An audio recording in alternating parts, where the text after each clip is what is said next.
اهلا بكم يا ملوك السوق. طبعا الدوري المصري بدأ وشفنا مفاجآته الكتير، بس المفاجأة الغريبة اللي كانت بالنسبة لنا هي ماتش الاهلي وفيوتشر، الماتش اللي خلص بالتعادل 2-2. والنتيجة الغريبة اللي مش متعودين منها على الاهلي في اخر 5 سنين كسبان الخمس ماتشات في الافتتاح، والنهارده بيتعادل وماتش حرفيا احنا ما كناش فاهمين منه حاجه. تشكيله غريبه وبدايه غير متوقعه من المدرب الجديد. شفنا مفاجآت زي ان ديانج قاعد على الدكه، وشفنا كمان وجوه جديده زي ياسين مرعي اللي كان في الدفاع. ولو اتكلمنا عن شويه تفاصيل في الماتش، بس الاول نراجع الاجوان مع بعض. احمد رضا بدأ التهديف في الدقيقه 50، بعد كده حسام حسن رجع يتعادل في غلطه كبيره، غلطه مش عارفين نلوم عليها مين، بس هرجع فيها لمصطفى شوبير لان المدرب واضح ان هو باكد عليهم يبداوا الهجمه من تحت، وده خلى مصطفى شوبير تحت ضغط وما عرفش يطفش الكوره، وللاسف بصاها غلط، وده خلى كريم فؤاد يضطر يغلط الكوره ونتج عنها هدف التعادل لفيوتشر. وبعد كده المصيبه تبقى مصيبتين، بعد ما علي الفيل قدر يجيب الجول الثاني لفيوتشر، والمباراه بقت بعد ما كانت 1-0 للاهلي بقت 2-1 على الاهلي.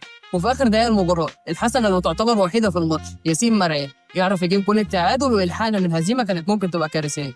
الاهلي بيتعادل بعد 5 سنين، هو بيبدا فيهم البطوله دايما كسبان، وده يرجعنا لاسباب كتير. اولا التشكيله الغريبه اللي كان بادئ بيها، ليه قفشه؟ يعني انا نفسي افهم ليه قفشه بيلعب كوره اصلا. قفشه المفروض يبطل نار. من وجهه نظري قفشه ما عملش حسنه في حياته غير جول القاضي اللي جه في نهائي القرن في 2020، وده تقريبا الحسنه الوحيده اللي شفتها لقفشه. قفشه نازل الملعب من اول الماتش تايه، مش عارف يعمل ايه، عمال يلف حوالين نفسه بالكوره، وكل ما الكوره ما تجيله بدل ما يبقى صانع الالعاب اللي المفروض يطلع الفريق من الضغط بتاعه ويطلعه لقدام، لا بالعكس ده بيضغط على الفريق اكتر وبيرجع الكوره لورا، ودي مشاكل كبيره ما تنفعش من صانع الالعاب في النادي الاهلي. كمان عندنا محمد هاني، الكارثه الكبيره اللي مش فاهم هو بيلعب كوره ليه اصلا في النادي الاهلي لحد دلوقتي. باك يمين محسوب علينا ان هو نجم كبير وان هو المفروض نجم منتخب، ومع ذلك هو حرفيا غلطاته كارثيه. يعني ايه انا بلعب بباك يمين مش عارف يرفع عرضيه عدله؟ ده يرضي مين؟ انا عايز افهم.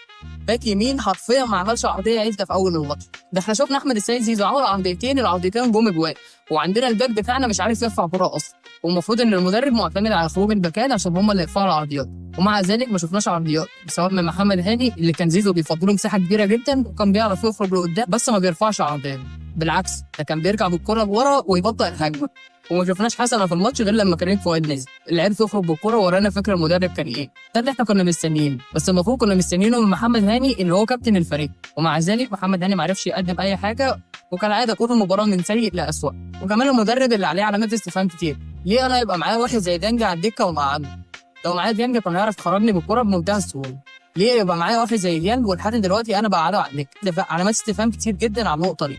كمان ليه يبقى معايا واحد زي بن شرقي وجازيه على الدكه وابدا بقفشه اللي مش فاهم هو بيعمل ايه؟ وكمان تبديل طاهر اللي ما كانش احسن حاجه، تبديل مش مفهوم، وجوده ما اثرش كتير في الملعب، ودي كانت ابسط الحاجات اللي حصلت في ماتش الاهلي. ونرجع بقى على ماتش الزمالك، الماتش اللي كان بالنسبه لنا غريب جدا لان سيراميكا كان بادئ الماتش بقوه وكان بادئ بهجوم كبير، لحد ما الزمالك عرف يرجع في الماتش بهجمه مرتده خطيره، وناصر ماهر عرف يجيبها جون في الدقيقه 84، وبعدها محمد شحاته اللي كان نجم الماتش من وجهه نظري ويستحقها، جون جميل جدا من نص الملعب يكاد يكون خرافي، والزمالك يعرف يفوز على سيراميكا 2-0، وبكده يكون فيريرا عرف يدي اول بصمه اول انطباع كويس في الدوري المصري. وكمان شفنا وجوه جديده كانت مميزه زي نيكو بنزا او ادم كاي، والاثنين كانوا وجوه مبشره جدا. ونسيبنا بقى من ماتش الزمالك ونيجي على ماتش بيراميدز والسيناريو المألوف، تعادل مخيب جدا للفريق ومحبط لطموحاتهم.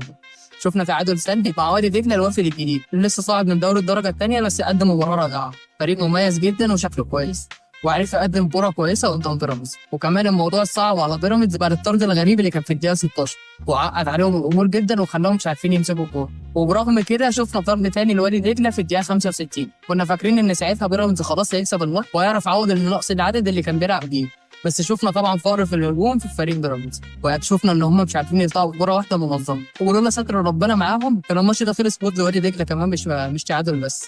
ودول كانوا ابرز 3 مواجهات في الجوله الاولى، واستنونا في تحليلات تانية اكتر. بس قبل ما ننهي الحلقه ما تنسيش تجاوب على اسئلتكم، تفتكر الاهلي بالبدايه دي هل هيبقى قادر ان هو يكمل في المنافسه؟